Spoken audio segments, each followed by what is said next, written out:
Hey guys, it's Tony Robbins. Listen, I've got a video here for you today that I think you'll really enjoy. I am, for the last, I guess, 9 months or so since the economy took its giant collapse all over the world in different areas financially, I've been meeting people that are trying to figure out what to do financially. And I've brought so many people in business who are trying to figure out what to do. Their customers are responding in a different way. They're hanging on to their money and they're concerned. And so I thought, you know, the traditional approaches to business are not making a difference. What I'm best at is modeling. You know, I've always, when I wanted to figure something out, I go to people that are the best in that area and figure out what they're doing and teach myself how to do that and then teach others to do the same once I've proven it's worked with myself. I said, I want to find the best of the best, and I've been really fortunate over the last, as I say, probably 7, 8, 9 months to have spent some time interviewing and getting to know and becoming good friends with many of the top people in the internet marketing. I mean, people that they're not the likely people you normally look at. I look at them as the new money masters. You know, they're guys that,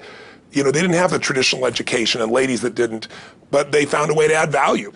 So whether you're looking for, you know, opportunity to figure out how to have a second income stream, or you have some form of business you're considering being in or you're in and you want to learn some tools, I thought I'm going to create some great products for this, but I thought I'd just send you out first a neat little interview that I did with them. These guys called me up and said, can we come by? I'd love to chat with you. And I said, well, we're going to chat. Let's put it on film. So we just knocked around, and what they wanted to ask me was, look, you know, we spent enough time with you. We know you know how to get people to take action. I said, well, come on over and let me kind of get inside your heads a little bit. Let me see why you follow through. Why do so many people say they're going to do something and then never follow through? And a few people do something inside their head and heart that gets them to follow through. So I just thought you might enjoy this conversation we've had. It's with Frank Kern and John Reese, two of the best in this industry. And you know, I think you'll find it interesting. Maybe you'll be triggered a little bit to think about what will get you to follow through too. So this is my little gift to you. I hope you enjoy. We got the dialing. Frank. Tony, what's up? Good thing, man. How about you? I'm good. Listen, we've got a serious issue that I think is affecting our market, and we need your help. We actually don't know if we can solve this problem, but we think that you can. So we want to barge in today. We're kind of riding around anyway. I know you're shooting and stuff, but if you got a couple minutes so we can pop by, that sure would be helpful. Okay, well, I'm honored if you help me. Come on over. I look forward to seeing you. Okay. See you, man. All right, man. Bye. Look forward to seeing you, John. Bye-bye. Yep, see ya. So why are we in a hotel anyways? They use this place a lot to shoot stuff because it's got a really nice background. Oh, so really nice outdoor filming stuff. different guests and interviews and TV commercials? Hey, man. How's it going? Come on in. All right. Thank you. Hey, Tony. guy. What's up? How you doing, man? What's all this? Doing a little leadership filming, man. That's awesome. Good to see you. All right. Thanks for having us, man. Yeah, you did. Well, come on in. I'm curious to what this major problem is that you're going to see me right away about. This sounds like a setup to me, man. It's a setup, yeah. I told John it was an intervention about his glue sniffing problem. Well, come over and sit on my lap. Yeah, buddy. exactly. So we were doing some talking, and the big problem in our industry, we think, is a bit of a mystery. No one has the exact answer. We were actually talking about trying to figure it out, that, you know, so many people in our market get these courses that, you know, him and I both, for our own respective businesses, spend hours and hours of time, you know, recording these, you know, building these education products, these training products to show people how to grow a business or build a business. But there's this large segment of our customers and our market that we're in that really don't get results. They don't do anything, or they're just, you know, for whatever reason, it's not for them. It's just, you know, we were just talking about how great it would be if there were just, you know, so many more success stories, right? Like If everyone who actually bought stuff, not necessarily just our stuff, but all of the stuff within our community, if the people who bought it, if everyone who bought it just actually used it, you know, and just followed the directions and followed through, how amazing that would be, like what we would accomplish as a community as a whole if that happened. So our challenge is, what needs to happen, what kind of shifts need to happen to get people to follow through, to get people to actually use the products? You're talking about the same mystery that people have of, you know, why does somebody, you know, get that fat where they're out of control and they hate themselves, but then they go have another piece of chocolate? Or, you know, why does the person who's just, the doctors just told them they have cancer, lung cancer, and they say, you've got to stop smoking, and some studies show 70% of the people keep on smoking. So you're not talking about a minor issue here, right? It's part of life. But there is an answer because there are people that do follow through, and there are people that never did before, and then they've never followed through in their life, and now finally they break through.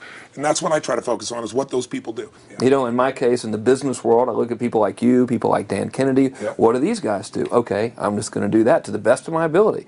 And sure, you know, it's like, well, oh no, I can't write copy as well as Dan Kennedy, or I don't have as much energy and drive as Tony Robbins. Well, but you didn't start so like, what? You didn't start so out I've got as much Frank as I Kern. got. You didn't start out Yeah. who you are. You started out trying to make how much? Come on. $300. Yeah, A week. A week. $300 right? a week, yeah. And you failed at that in the beginning, didn't you? I failed pretty miserably, yes. But it was effortless to fail. I mean, it's just like natural, yeah. But truthfully, you went from $300 to, I remember you said your first time you believed, if I remember, was when you made like $2,500 in like It 4 or was in 5 5 days when I was on vacation. While you're on vacation. That was when the true internet marketing dream was realized, you know, Right. because I sold a downloadable product and I wasn't even there. I didn't just ship anything. I was like, oh my God, this was so great, you know, $2,500. And to me, that was just a gazillion, you know, because my rent, I think, was like $400 or something. And when you've told me that story before, and you just did it again, and you get you big grin on your face, you get more excitement on your face than when you talk about doing 18, than when you talked about doing the 18 million, which I know you're proud as hell of, and you didn't get all the money, but you made 18 million bucks for somebody in 24 hours, right? Yeah. But look at your face. It's like nowhere near as excited as $2,500 in 5 days, baby. Thing, though. I mean, the $2,500 is just as, there's no difference. No, there's even more, because there was a moment when you recognized what was possible, but you didn't recognize it until you actually experienced it, but you only experienced it because you had to. Right. You had to keep going until you found it, just like you did. You had to keep going until you found and it, it's right? like the validation that the fear doesn't have to matter anymore, that you don't, there is no other, that, you know, not having the plan B and knowing that you're going down the one path towards what you want. Yeah. It's the validation in your brain that, hey, this works. It may not work yet on the level I want it to, but it works. I've just proven it to myself. Right. And for that, I win. It's game over. I've already won. Yeah. Because I've proven it to myself. Right. So it validates everything in my mind that I want to do now, just at a higher level, and doing more of it. That's it. Right. You just now leverage it. You now just stack it. So what do these people need to get started? Why aren't they starting? We all know the answer is fear. But the difference with you guys or me or anybody who's followed through is we're more afraid of what life would be like if we don't follow through than the person who's willing to settle for what they got and kind of hope it'll change and maybe purchase something for the moment and then not follow through on it. It's almost like people, overachievers, have a little more fear. They're a little more afraid of missing out. They're afraid of not being there, or they got a strong enough reason to follow through. So I'd say if you're looking at home, you want to give somebody some value, go, where do I start? I'm sick of this. That's a damn good place. That's probably why they bought the product in the first place, but now they're not. To escape from that for just a minute. What's that? They bought the product to escape from that state. Just for a moment. minute, yeah. So, because well, guess what? What makes people excited is progress. You don't have to be at the goal yet to feel alive again. You have to make progress. And the first step to progress is making a decision and buying the product. But then they don't do the second step, which is open the damn thing up. I think another powerful distinction that you're hitting on here is the fact that a lot of people that have breakthroughs in their lives, like including Frank and I both in different, success stories, situations, whatever you want to call them, is that, people typically hit rock bottom before that must is a reality. You're right. So in thinking of that, because a lot of things as well, like we hear in marketing, like if you had a gun to your head right now and you had to make money in the next, 48 hours, what would you do? And that really resonates with people. But so I just wanted to bring this into the conversation because I think a big part of the market of all these people aren't people that have their backs completely against the wall yet. That's right. Okay, so they're not in a must situation yet. They're in a desire situation where they're okay in their lives. They do have big dreams and ambitions. They do want greater things, but it's not pushing them yet to the point where they will do what it takes to master have the something. Must. So what do you think? How do people go from not having their backs against the wall when they have no choice to say, I'm totally sick of this, to conditioning their minds to go from their situation where they are, which may be okay, to getting something greater? Well, think about this. What pisses you off and what excites you is all relative. $300 a week, no, $2,500 excites him more, that memory to this day, than even the $1 million, he did in his first 24-hour version, right? Or you breaking the 4 minute mile, $1 million. That must have been out of your mind. Tell me about that for a second. What did that feel like? You make $1 million in 24 hours. Nobody in history of the internet's done it. Euphoria. Yeah. It was unbelievable. What was your? It wasn't even about the money. That's exactly right. That's exactly right. It wasn't really about the money. No, it wasn't. I wasn't thinking like, oh, that's how many cars I can buy. No. It just wasn't. It was just breaking through like another barrier of progress. So at that point, it wasn't about your back to your wall. at that point, what it was really It was about. a further point for my fear, is what it really was. Further point for your fear, and for some people, and I think in some cases, it's also a recognition of who I am and what I'm capable of. So for somebody whose life is already great, this is about, what if I could take on another skill that could create more freedom for my life? And just saying, I'm not going to go out and try and do it all perfectly right now. What I'm going to do for the next 8 weeks, I'm going to create a little ritual. I'm going to do one thing a day to condition my mind, right, so that I get strong, so I follow through. I'm going to read something. I'm going to listen to something. I'm going to immerse myself. I'm going to go for an intense jog, or I'm going to go lift weights, but I'm going to do it consciously to get in a state where I'm going to follow through. That's number one, because people follow through when they're in state. Second, I'm going to get clear about why this is a must for me. It's not because my back's against the wall, but because I want to master an area of life that could create some freedom. I'm not going to master it overnight, but I got the system, I got the plan. I'm going to do one thing a day. I'm going to work on one subject a week. This week's going to be about figuring out what the right product or industry is. Next week's going to be basics of building traffic. And each week I'm going to make a little progress, and I'm going to get to a goal, whatever that is. I'm going to make $1,000, my $300 in a week. I'm going to get to my $2,500. That first $2,500 is the most excited. Unbelievable. The first $300. I remember It's the most life-changing, too. It is the most life-changing. I remember I was supposed to be a truck driver, making $24,000 a year because I'd be making the most anybody in my family had ever made. How'd that work out for you? Yeah, real well. Thank God I'm not driving a truck, right? I think you could pull the truck. I figured out I could like, pull it with my finger, man. I could do it with my teeth. I could pull it with my teeth, right? 36 grand a year was the goal. If I could make 3 grand in a month. When I did that, I was out of my mind. And then it was like, could I make 10 grand a month? Then it was 10 grand in a day, then 100 grand a day. Then could I make $1 million in a day? I had a day where I made $400 million in a day. The stock value of the company I took public, my personal stock. But it was probably after I did it, though, so it doesn't really count. I'm just joking with you. You're right. People don't remember who's first, Tony. 400 million, $1 million, it's all who cares? the same. Who cares? No, I'm not saying that's to brag. amazing, though. I'm not saying to brag. of course. It's because they told me when I was on stage, I had this audience of about 15,000 people at the Continental Center. It was during a stretch break. I was doing what I loved, rocking the house. Everybody's going crazy. And they go, the stock's worth $400 million right now. I was like, wow, that's cool. It's like, okay, that's, I don't want to sound stupid. It's like, what's next? And I went right back to what I loved. Once you break through, then it just becomes a game. The people that are getting your products have not yet broken through in most cases. The breakthrough happens by conditioning your mind every day, by feeding it a role model or story. It's putting yourself in a peak state where you follow through by getting physically strong. It's creating a little ritual of doing a little bit each day, and then you get momentum. But the most important thing of all is what we started out with. Why? Absolutely. Why is it a must for you? It doesn't have to be you're against the wall, but it has to be something you're hungry for, because the only difference in people is hunger. And if you're not hungry, get around people that are hungry and something will hit you. You watch a conversation, you get around people that are doing better, and all of a sudden you start going, my life sucks. I remember I went to a guy in LA. He's one of the most multi-billionaire guy, I'll never forget.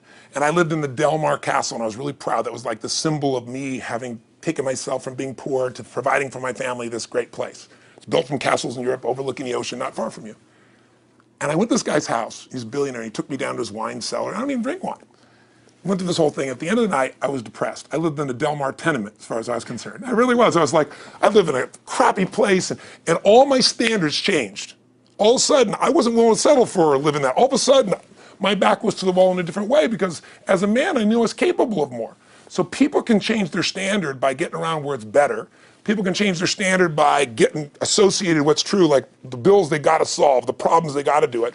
Or they can do it because they're excited because it's something new they want to take on. Everyone's different, but they got to find the why, and they got to come up with some daily rituals to get them going, and just do a step at a time. That's where you get momentum. Awesome. That is awesome. So, think about what's the holy grail between somebody taking action or not. It's one word: certainty. When somebody is absolutely certain, the common word is believe, right? But you can believe at a general level, or you can believe with certain. When you're absolutely certain that if I do this, it's going to get that result, and that result's going to change my life, you'll do it. When you think it absolutely is not going to work, you're never going to do it. The middle no man's land of maybe it'll work, maybe it won't, that's the piece that kills people, right? So if it's a must for you, you got to make it work, right? In our case, right? That's an example. If it's not a must for you and you're not sure, you don't know what to do. So years ago, I'd look around and say, okay, how do people get themselves to follow through that haven't been following through? What's the difference? And I started interviewing hundreds of people, literally, and eventually thousands, because I had thousands of my events. So I'd ask the group to give me their feedback. And I came up with this model. It's like the holy grail of belief, or the holy grail of momentum. It's like the difference between what makes the rich get richer and the poor get poorer, right? And the difference we all know is mindset, but like, how's that built? So this is what I did. I created stupid little 4 little boxes, and I'll scribble it here for you. You think about the first thing that determines whether you can do something or not, and I put that in this first box at the top here on the left side, and it's potential. Like, what's the potential of a human being? Like, when you guys started, you proved something no one had done in history. You ran the 4-minute mile, right? For golly knows how many centuries, they're trying to run a 4-minute mile. Roger Bannister does it. How did he do it? Do you remember? You did it in this industry, right? You made $1 million in a day. No one had ever done that in history, right? After you did it, a bunch of other guys are doing it because it became possible. Roger Bannister didn't just go physically practice. He made a shift in his head. He practiced in his head because he could never achieve it physically, so he had to change in his head first so that the result became certain enough he believed it, and then his body got him through. After Roger Bannister ran that 4-minute mile, within 2 years, 37 people ran a 4-minute mile. Wow. When no one in history had ever done it. Now here's how it works. The potential for anybody getting your product is extraordinary. They could do what you've done as much, more or less. They can do whatever they want to do. The potential's there. The market's proven that. Whether or not they tap into that potential has a lot to do with what action they take, which is the question you came to me with, right? Like, you know, God, they all have potential, but they're not taking action. And we all know that the action they take is going to determine the results they get. That's pretty obvious. So most people have a belief about what their real potential is no matter what you tell them. And that affects how much action they take. And of course that affects the result. And then ironically, that result reinforces their belief. And then that belief affects it. So I'll give you an example. Let's say a person has unlimited potential, we all agree. But they take little action, little results. Why? Because they have to start with a problem with their belief. They don't believe it's really going to happen for me. Maybe for Frank Kern's because he's got the cool hair and stuff, or maybe it's for you because you're so driven, but it's not me. Maybe Tony Robbins because he's a freak, got these big teeth. Whatever their thought process is, right? They got this thing, right? But what happens is, if you believe that there's very little potential, how much action are you going to take? Nothing, little. And when you take little potential with a little action, what kind of results do you get? Lousy little results. And when you get little results, what does that do to your belief? You go, see, I told you this was a waste of time, told you this wouldn't work. And then what happens? You tap even less potential, you take even less action, you get even worse results, and your belief gets even weaker. And this sucker feeds on itself until you are in the downward spiral. It's poisonous. It's poisonous and it's self-fulfilling. Now, what if something could happen that could come along and fill you with a sense of absolute certainty? Not like I believe, but mean where you know. In you guys' case, mine as well, we knew because we had to. Because we burned the boats. There was no other option. We had to find a way. We weren't going to live that way. We all did it in different ways and for different reasons, but in essence, that was it. If you get yourself in a state of certainty that this is going to work, I'm going to find the way, and if this doesn't work, I will make the way, then you tap a lot more potential. And when you're certain in your potential, you take massive action. When you take massive action, you really believe in something, you get great results. When you get great results, your brain goes, see, I told you I was a stud. I told you this thing would work out. Now you're even stronger. You tap more potential, take greater action, greater results. That's how you went from $300 in a week to $2,500 in 5 days to $100,000 in a month to $1 million in a day. Same thing with you. And we get momentum. That's why the rich get richer and the poor get poorer. Now some people go out and they go, well, I'm going to take a bunch of action, all right? I'm going to open this product, I'm going to try it. And they'll say to you, I even did it. But it's like a salesman who goes and knocks on the door, and he knocks on 100 doors and says, you don't want one of these, do you? yeah, exactly right. You know? And even if he doesn't say it verbally, his face says it because he doesn't believe it's going to work. So his voice, his body, the execution is so weak. Maybe if he talks to 100 people, somebody's going to buy out of pity. They don't want his kids to starve, right? But he's not going to get the result. So the core difference in people is how do you produce certainty when the world isn't giving it to you? You go out and you try. In your case, you're 100,000 in debt and nothing's working. How do you keep yourself going? The way you did it, the way I did it, the way you're doing it, we may not have done it consciously, is we didn't change our potential, that was there. And it wasn't even taking more action. Taking more action with a belief it's not going to work, it's not going to change anything. We got results in our head that made us feel certain as if it had already happened. True or false for you? True. Right? So give me an example so people know I'm not just making this crap up. Well, I mean, just like when I had nothing, I already knew I was driving like Ferraris and Porsches and stuff because I always wanted those cars. I already knew I was going to have them. It was inevitable. Right. I inevitably, that was just my inevitable outcome. But how did you do that? Did you have a ritual? Did you think about it regularly? Was it one time you thought about it, or was it something you had an obsession towards? I had an obsession towards it. I mean, I used to work at a video store, which is the last job I ever had in my life. Thank God. And I used to go to work almost every day. and I used to bring 2 magazines with me to read on my breaks. Entrepreneur magazine, just to read about business and everything else, to read about what other people are doing, look for role models. And I used to carry an Auto Trader with me. And I used to look at Porsches that were for sale. Yeah. And people always used to ask me, what are you doing with that Auto Trader magazine? I'm like, well, I'm just picking out the Porsche that I'm going to buy. Right. Which probably got you a lot of crap. I did. People made fun of me. Sure. I actually had a boss at that job tell me, you really shouldn't do that to yourself, John, because it's very, very likely that is never going to happen. That it's very likely that you're never going to have that car. Yeah. That's the kind of belief he was trying to put in my head. And I was like, no, you don't realize that it's inevitable that I will drive here sometime in the near future with that car when I'm not working for you and drop movies off for you to put back on the shelf. And that actually happened. And it was one of the most fulfilling days of my entire life. And the great thing was when I pulled up in this car, I was in my mid-20s, a car that most mid-20s... What kind of car was it? It was a Porsche 911 Turbo. It was a convertible and everything. It was a beautiful car. It was one I always dreamed of having. But, for a few years I always circled the ads of which ones I was going to buy. Well, when I finally got it and I pulled up at the store, I had all these people, some people that were still working at this $7 an hour job were there years after I left. And I'll never forget this, even the boss and stuff, and the reaction of the people was like, wow, that is awesome. Yeah. Is that your dad's car? And all I said to them was, not exactly. Good for you. And I just smiled and just left. But it was, it's the weirdest thing, but I just knew it was going to happen. But you knew it because I conditioned myself to you did it to over know and over it was- again. yeah. When I was in high school, I was not a popular kid, but I was passionate and intense, and I'll never forget. Some people some particular girls gave me some crap, and a guy too.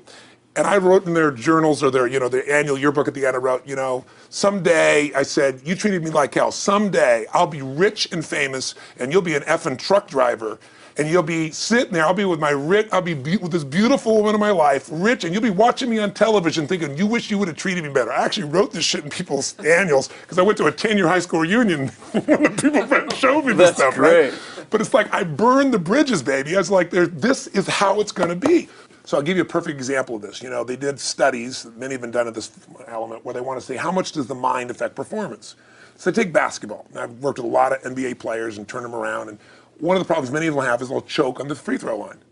Well, everybody knows in that case, if you normally shoot really well and now you're not, something's interfering, something's getting in front of your state, some uncertainty, right? Obviously. So they take a group and say, we're gonna make them better. How do you make somebody better who's got this mental block? So they take a group of guys and they're gonna do free throws, and they do one group where they just practice for 6 weeks. Totally intense practice, and I forget the number of free throws, but they gotta do this many free throws every day. Take a second group, and they have them not practice at all. Obvious. And they take a third group and they don't let them touch a basketball. All they do is have them practice in their mind, but the key is, it's not practice makes perfect, it's perfect practice makes perfect, as corny as that sounds. So these guys see themselves making the shot every single time, conditioning their mind and body that it's perfect every time. They're not interrupted by a reality that would screw with them. So at the end of 6 weeks, they tally it up, and now they give them a test to see who has the highest free throw percentage, success. What do you guess it's going to be? Well, the obvious person says, obviously, it's not the guys that didn't practice, but which one is it? The mind, or is it the ones that actually practice? I'm assuming the mind. Yeah, you would assume it because it's true. Right. You intuitively know the truth, that practicing's not enough. It's getting yourself so certain so many times that now when you go to do it, there's no hesitancy and you execute. It's having that absolute certainty that makes you tap your full potential, take massive action, get massive results, be reinforced having stronger belief. This is what makes somebody a star at anything. It's like Jack Nicklaus, the golfer. Yes. He visualized every shot and where it was going, landing right where he wanted it before he ever hit it. Every single time. And what do most Every golfers single do? time. They just take a practice swing and they kind of hope for the best and point in the right direction and hit it. And some of them, if they've had some bad hits, what are they really focusing on? What I don't want to do. Exactly, exactly. And that's the same thing here. So I'll show you a little stupid little physical technique for this. So stand up for a second. You guys gonna do this with the camera show? So try this for a second. So just put your feet together and then put your right index finger straight out in front of you like this, okay? And all I want you to do is I want you to just turn clockwise comfortably as far as you normally turn. Just notice where you naturally stop. Go ahead and turn clockwise. People at home can do this too. Keep your feet straight. Notice where you stop. Come back around to me. Back around to me. Pretty good. Okay, good. Yeah, you're really good at this, right? Drop your hand. Now let's do something really simple. Close your eyes And you don't even have to visualize, just feel. I want you to imagine your finger coming back up again. And this time, see and feel it coming up. Don't actually make it happen, but feel like it's happening. Imagine in your mind that you're actually doing it. You're seeing it, you're feeling it. And then make it like a game where you turn twice as far this time. Like you're a little kid, you know, somebody measures you and you go, I'm taller, come on, measure me this week. And that desire to do a little further. And then in your mind, do it again. Your feet are straight together, and in your mind, feel your finger coming up, see it coming up, and imagine going 3 times as far this time. And then one more time, bring your finger up, and you're like an owl. Your feet are straight, and you turn all the way around, and it comes all the way around to the front. See it and feel it and enjoy it each time, like it's a game, like you can't wait to go further. And you know you do, every time. And then when you can feel that, and it feels good, then open your eyes, and now put your finger straight in front of you, and turn as far as you can comfortably, and see what happens this time. Go. Break my back. Now notice, I don't know if the camera's got it, but you don't even have to ask the camera. You can ask yourselves. Come back around. Did you go further this time, yes or no? A lot further. A lot further. 50% further. 50% Yeah, further. How much further for you? About the same. Yeah. The average person will go 25% further. Now here's the question. Or superior. Or superior pointer. There you go. It's You know, superior right finger pointer. Thank God. So, did you have the potential to turn as far as you did the second time, the first time? Yes. Why didn't you? I didn't believe it, I guess. We have beliefs about stuff we don't even know we have beliefs. You have an unconscious belief about how far you can turn comfortably. The first time I did it, when I pointed straight back, Yeah. I thought that probably shouldn't even go that far, like it was going to hurt me, or that Yeah. I wasn't capable of going any Yeah. farther. It's like, And how much further did you go this time? And the camera knows pointed over there, That's about over exactly there. right. Now here's the difference. The potential was there the first time, and you took action, and you got a result. But it was 50% less than what you did later on, and the only difference is they changed your belief. How did I change your belief? We didn't work harder on your potential. We didn't take more action. I got you to see the result in advance. I got you to see it vividly 2 or 3 times. That's all. Of going further, and then your brain went, oh, I know what to do. Boom, it went there. Isn't that what you did by looking at your cars every single day and envisioning it? I mean, isn't that what you did when you created whatever the vision was? It was $300, $2,500, $1 million in a day? Yeah, that's what's missing for these people. They're not getting that execution is everything, but it doesn't happen if you don't get the psychology set of a state of total certainty. And you just change that 50% in 3 minutes worth of visualization. And visualization is only one technique. Because I was like losing my balance with my eyes closed, because I was kind of like lopsided. So I got one good visualization in. The rest of the time I was like, I sure hope I don't fall down on camera with my eyes closed. It's going to look really dumb. I'm going to have to do it. So you don't even have to be good at visualization. You can still get the improvement. So I want you to get, you ask the question, what is that difference in people? This changes people's certainty. People are uncertain they're going to succeed. They want it, but they're afraid. The best way to deal with a fear is get a big enough reason that makes you have to succeed, or condition yourself where you see it and feel it so often that you're certain that you just do it. That's all it really takes. That's awesome. You know, this worked. I was thinking this while you were talking about going to the Sit down so we can hear. I'm going to hear this, and we'll go. You were talking about working in the video store and looking at the Porsches and stuff. I used to drive around in my car, doing the cold calling with the credit card machines. And one way that I would avoid cold calling, the pain of like cold calling and knocking on doors and everything, would be to listen to your stuff and listen to Jim Rohn's stuff. Wow. Just drive around, no particular destination, just to listen to it. And strangely, I still like to drive around. I prefer to listen to that stuff in the car for some reason. It's because it's where you got imprinted. I guess. I mean, it's like, well, I'll just drive up and down the coast and check out the ocean. Yeah. So I would drive around, and I would envision myself holding those types of seminars and teaching people that kind of stuff. And 3 weeks ago, I was teaching a seminar in San Diego, and I was talking about beliefs and envisioning things, and I had to stop. And I shared with the audience, I was like, you're not going to believe this, but I actually used to envision this very moment of me talking to you right now. So it really, really works. Definitely works. Makes a difference, I'd say. I'll tell you what, I worked with Andre Agassi in 1993, I think it was. He'd been #1. He dropped to 32nd in the world. And he was literally ready to quit with no exaggeration. His father was managing him, and he was so angry with his life. And he went through some, I think, wrist surgery at the time, and he's working on his swing. And he was dating Brooke Shields at that point. They weren't married, and not his current marriage, obviously. And so she said, you got to come see Tony. She goes, I don't need motivation. He goes, he's not motivation, man. He's strategy. He'll show you how to make that shift in your head. So he comes. I work with the guy. In the beginning, he's saying, do your magic stuff. Like, oh, yeah, great, thank you. And I said, tell me, if you ever hit a tennis ball perfectly, and I'm trying to get him in the zone to remember that time, like you visioned, where he was perfect at it. He goes, of course I have. And I get him vision over and over again. And finally, he's in the zone. He's feeling that again, right? He's seeing it and he's feeling certain, and the swing is going perfect. And I said, how's that feel? He goes, it feels perfect. I said, but are you thinking about the swing? You're not thinking about the swing. You're not thinking about how to do it. You're just seeing the result you want so vividly that it's there. So all I did was train him how to go in that state over and over again. He won the next weekend. The second weekend he came in second. Within 6 months, he was #1 in the world again. And he gave me unbelievable credit. But all it was conditioning the mind. You did it with tape, so did I.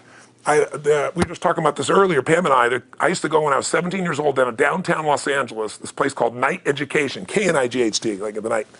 And I'd save up all my money, work as a janitor, and I would get these tapes and listen to these things over and over and over again. I went there for years, and I didn't have enough money, and I leveraged everything I had, but I knew how to train my mind. It's the one thing I knew how to do.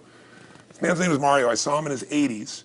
You know, he obviously knows how my life turned out and was very proud of the role he played in that process. He used to tell people the story. This guy's the real thing. He didn't just start out this way. This is how Tony did it. He listened to these tapes. He conditioned himself, right? This is the real stuff. He passed away a few years ago.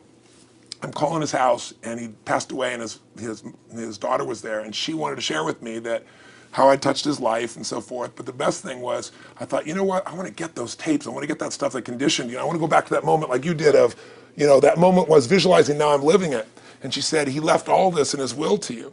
So I have all these tapes now that are from the time when I originally went through, and like I'd go to sleep and I had these sleep tapes that conditioned my mind to believe that I could succeed even when I was sleeping, or to build energy in my body. And anybody who wants to succeed has got to know it doesn't just happen.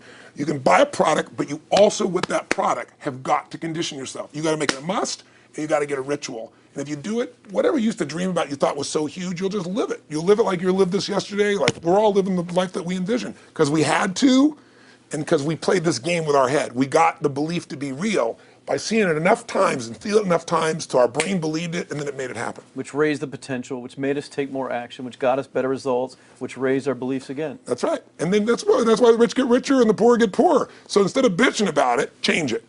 And this is how you change It's like a self-fulfilling prophecy. Completely. It's pretty easy to change.